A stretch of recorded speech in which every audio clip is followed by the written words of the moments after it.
Dan nggak cukup di situ, si Isabella Gusman ini juga melakukan pemukulan ya kepada mayat sang ibu pakai tongkat baseball ya, dipukul-pukul tuh. Waduh, parah banget guys. Di dalam persidangan juga si Isabella Gusman ini menunjukkan wajah yang memang baik-baik saja. Dia tidak merasakan kekecewaan, tidak merasakan penyesalan. Bahkan dia terlihat tersenyum dalam pengadilan.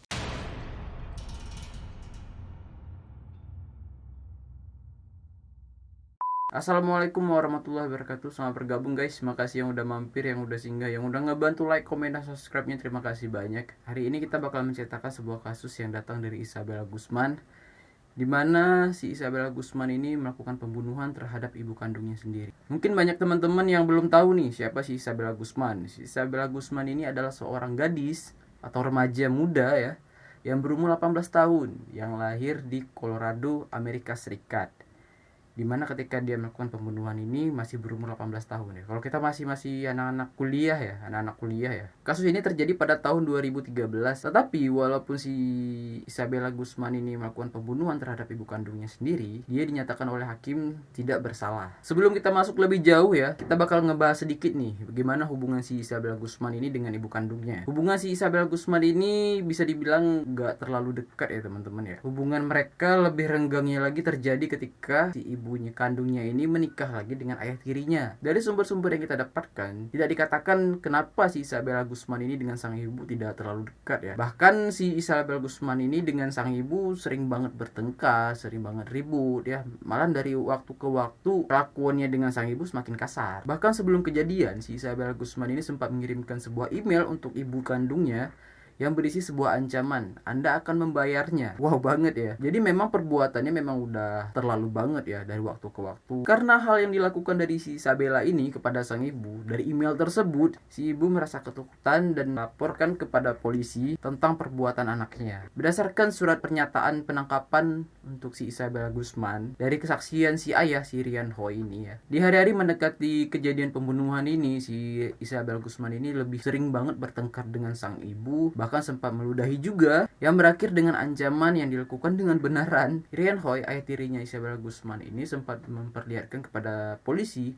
pesan ancaman yang dikirimkan si Isabella Gusman ini kepada sang ibu, Anda akan membayarnya. Jadi karena mendapat pesan yang sangat mengerikan tersebut dari si Isabella Gusman pada malam harinya, paginya memperlihatkan kepada ayah tirinya, si Yunmi ini, si ibu kandungnya si Isabella Gusman ini, langsung menelpon polisi melaporkan bahwasanya sikap si Isabella Gusman ini sudah tidak bisa ditolerir lagi ya. Karena panggilan tersebut, polisi pun datang untuk merespon dari panggilan sang ibu ya. Dan karena kedatangan polisi tersebut, masalah ini hanya dianggap sebagai masalah keluarga kecil ya.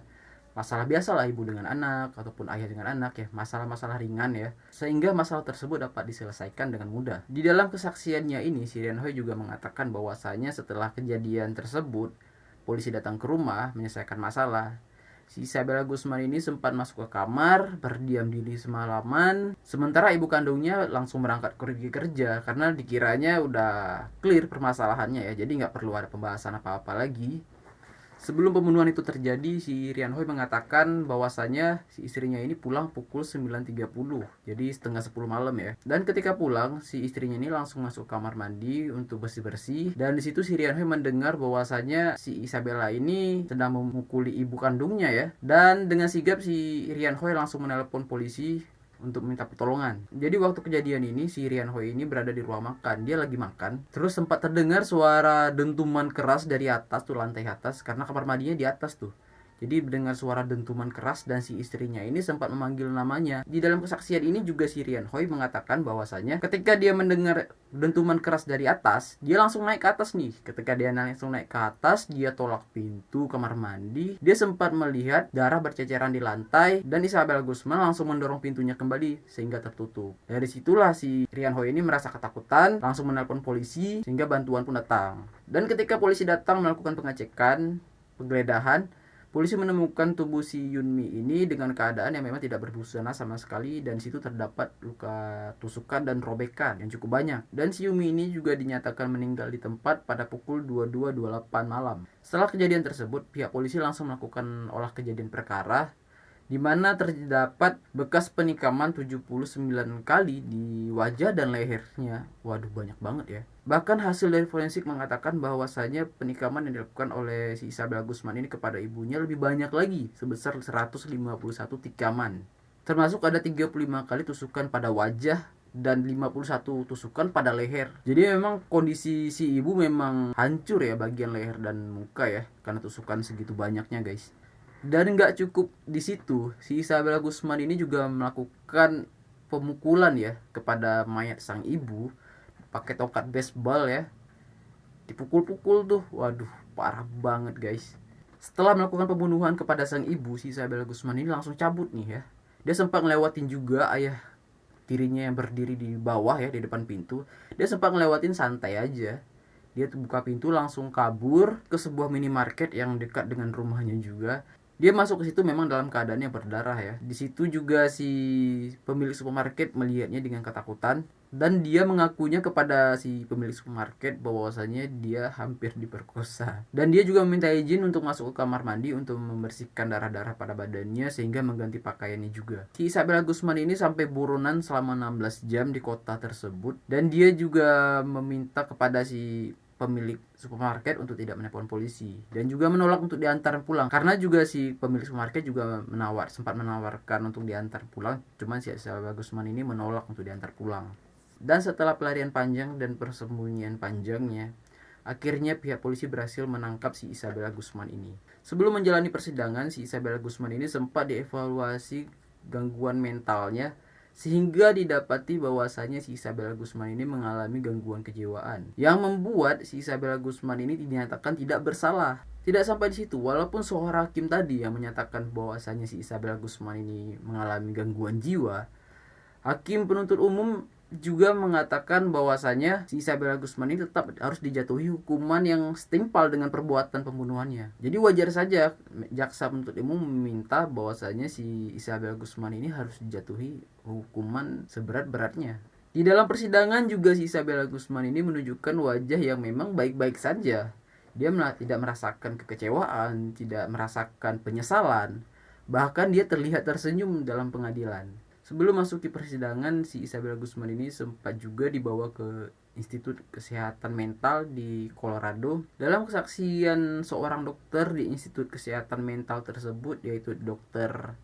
Richard Pons, mengatakan bahwasanya si Isabella Guzman ini mengidap penyakit skizofrenia paranoid, yaitu penyakit halusinasi. Dokter ini juga mengatakan bahwasanya si Isabella Guzman ini terlihat memiliki gangguan mental yang sangat terlihat jelas. Hal ini dibuktikan bahwasanya si Isabella Guzman ini sering banget menatap-natap ke atas langit dan juga berbicara sendiri dan juga sering tertawa sendiri. Nah, sebelumnya nih di dalam pengadilan si Isabella Guzman ini juga sempat dimintai keterangan dengan pengadilan kenapa dia membunuh ibu kandungnya. Di situ si Isabella Guzman ini mengatakan bahwasanya dia juga tidak tahu membunuh ibu kandungnya sendiri. Dia juga nggak merasa bahwasanya itu ibu kandungnya. Yang dia tahu bahwasanya pada saat kejadian itu yang dia lihat adalah seorang gadis bernama Cecilia dan dia berharap ketika membunuhnya itu dia dapat menyelamatkan dunia. Jadi memang bersifat halusinasi ya ketika dia melakukan pembunuhan tersebut, karena memang sama sekali dia tidak merasakan bahwasanya dan tidak menyadari bahwasanya yang dibunuh itu ibu kandungnya.